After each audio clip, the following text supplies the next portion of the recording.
La regione decide di entrare nel capitale di Each Farm, una delle aziende leader in Italia per quanto riguarda l'innovazione, però al tempo stesso non garantisce le infrastrutture minime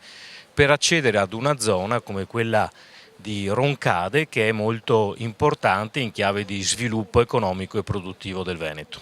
Sì, credo che l'impegno di Veneto Sviluppo, quindi della regione Niche Farm, sia un impegno giusto da questo punto di vista e va sostenuto. Quello che non si comprende sono le affermazioni di Zaia, che dice che si sta realizzando un sogno e che molto spesso le pubbliche amministrazioni non comprendono queste iniziative. Io gli ho sottolineato che la sua stessa maggioranza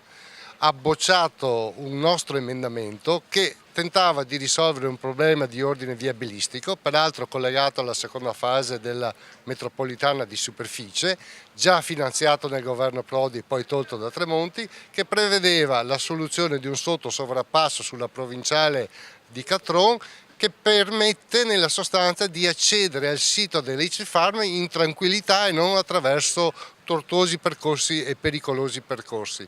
Peraltro va anche detto che Each Farm oggi ha una presenza di 350 persone e ha un piano di sviluppo che nei prossimi 2 anni prevede circa oltre 2000 persone. Sarebbe opportuno che la Regione, oltre che a sostenere dal punto di vista del capitale, favorisca questa presenza importante anche con l'adeguamento delle infrastrutture viarie.